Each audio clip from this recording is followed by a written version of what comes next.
guys, it's Patrick again from Pacifica Real Estate. I'm now in a completely different place today, and actually fairly high up the ground on the roof of my property. So why am I on the roof of my property? Just wanted to use the opportunity to kind of let you know about a few things when it comes to general maintenance of your house. That could be some helpful pointers for you guys. And especially these days where we have a bit more time on our hands, there's an opportunity to do some things that you may be not able to. I will start though with a number of words of caution. I most certainly do not recommend, if you don't have some experience in climbing on the roof of a house. It's actually fairly dangerous, and you could really get badly injured if something went wrong. So please leave it to the professionals. If you haven't got any experience, or maybe you can take some crash courses with some people who are professionals and can help you with that.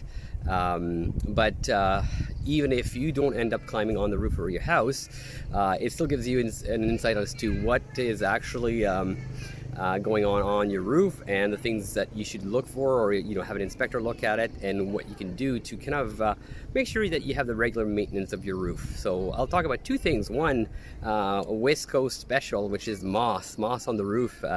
That's definitely one of the things we watch for. And the other thing I'll talk about is fireplaces and chimneys, and how they come out of the roof space, and how, depending on the type of material you have coming for your chimney and the decor, some materials are more prone to moisture issues. So yeah, that's kind of the topic for today. So I'll start for us first off. So you see here, I'm fully geared up. I've got the harness and all nice and safe, and yeah, we're right here on the roof, as you can see here. And over time, especially in the winter months, there's a fair amount of debris that can develop. And I'm gonna just switch that camera right here for you. So you can see right here that there's not a whole lot of moss, but a little bit that can develop over time. And that's due to, we've got a lot of pine needles that come from the trees up above. We have a number of pretty high trees, and so those trees can create some debris that with time develops into moss. Not a big deal right now where it's at, but I do want to stay on top of it.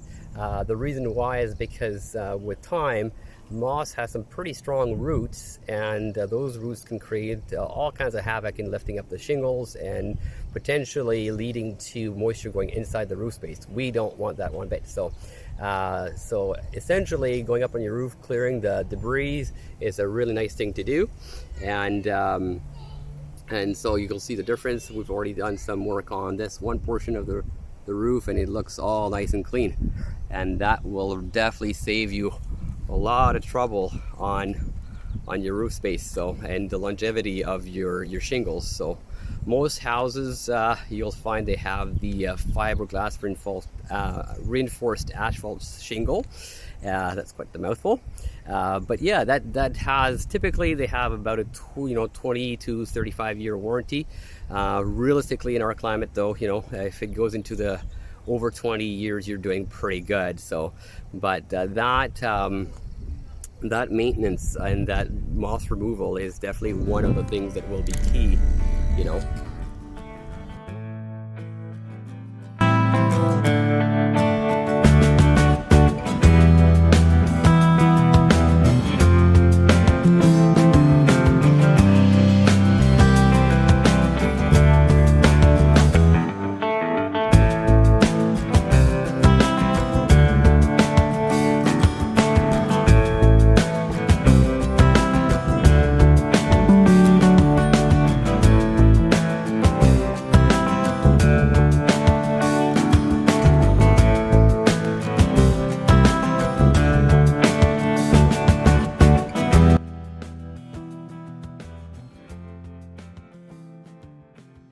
Okay, so what are the tools for us to deal with moss? So the first thing is to, if you have access to a blower, or anybody a professional using a blower, just to make sure that if there's any leaves any pine needles, any debris. That's a good thing just to have off your roof on a regular basis. You probably are looking at it twice a year, you know, depending on what's around your house. I mean, if you have a lot of trees, we do have a lot of trees around here, so you know that's what we have to do at least twice a year. And then once you've done that, the next is identify the spots that have the moss. So with the moss, the important thing is really to think about you know, being really gentle on that asphalt shingle. You do not want to get hard on it. You do not want to start doing things that actually might be detrimental to your roof and the lifespan of your asphalt shingle. So again, catching this early, you know, it means less moss, so it's actually a much gentler approach too. So having tools like, you know, a nice gentle brush works great to get some of the stuff done. And then there's some other products on the market, especially if the moss is relatively new, that green kind of moss, you know, it's got pretty strong roots. So you know, if you know you've got a stretch of about a week of clear weather, there's some great products out there. One called Spray and Forget, that's probably my favorite, and that's where I just spray it all over the roof. And you kind of have to spray it, you know, in between the shingles. That's probably the best protection you'll get there. And wait until the moss essentially dies off. You can wait for it to all kind of, you know, disintegrate and eventually roll off, and you can blow it off on the next time. I do like to use that gentle brush to kind of make sure I've got all my seams, everything good to go. And yeah, that definitely helps to give my roof a bit more longevity, and I don't have to worry about you know, like accelerated degradation of the roof. So anyways, that's a few pointers for the day. Obviously with that, also make sure that your gutters flow nice and clean, and that way if we have one of those big downpours, which we had, like for example in February, which was crazy, yeah, if you got a good flow, then you don't have any problems in the middle of a rainstorm. So owning a house is all about preventative maintenance and being ahead of things, so that you don't have to act in the middle of a surprise and a chaos. So anyways, that's the one pointer I have for you today. And now I'll move on to the other one is chimneys. So chimneys are, you know, a beautiful feature of a house, and they're wonderful when they were great. However, it is actually a penetration through the roof space, and because of that, you know, there can be issues over time. So depending on what type of chimney you have, those can be fantastic and low maintenance, and some are a bit higher maintenance. So I'll show you what I've got on my house, and I'm just going to grab you guys. You can have a look at what we have here. So it's a double flue fireplace, and it's got this beautiful stone you know, set on it, and it's you know, I just love the look of it. It's gorgeous. We don't really have wood fire burning chimneys anymore. We have actually gas fireplaces, but you know, they use the original flues to run all the pipes through. So that's a wonderful thing, and you can see it's got a flashing on top, or you know, sort of a water diverter on top, and then you'll see the flashing on the bottom where it meets the asphalt shingle.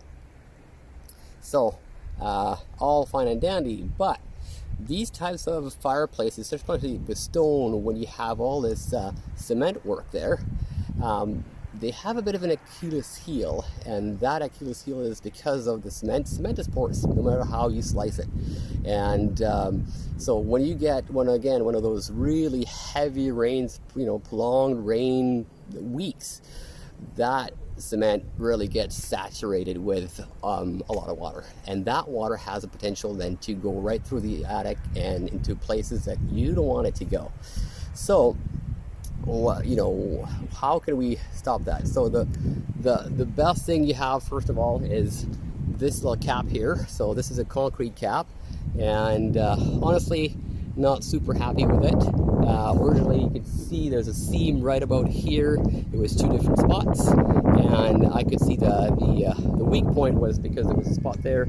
As rainwater accumulated there, it could go right into the mortar, and you know, gravity does its job. So that's one thing. So what I'm going to be looking at is actually getting a metal flashing for the entire cap. That way I don't have to worry at all about any issues there. So The other aspect is in the flues themselves. When you see these gas exhausts there, what we've done is actually put a complete cap, completely sealed, so there's no water or wind-driven water, which can be quite the enemy in the wintertime. Nothing can go down the flue, so that's really good. Next point is your cement work. There's some good sprays. There are silicone-based sprays that you can spray on, and those will basically close the pores, if you will, of that cement, so there's not as much chance of the water being led or wicking onto the inside of the house. So yeah, so just something to watch for if you've got one of those wood frame chimneys. Those are pretty good too. They're well ventilated, so that's good. Just make sure that there's good maintenance on the paint and the wood itself, and yeah, just keep an eye on things. So if you do it when it's nice weather, it's a lot more enjoyable to deal with that stuff than you're dealing it in the middle of winter. So anyways, that was my few tips of the day, and I hope you enjoyed the video, and I'll talk to you soon. Bye.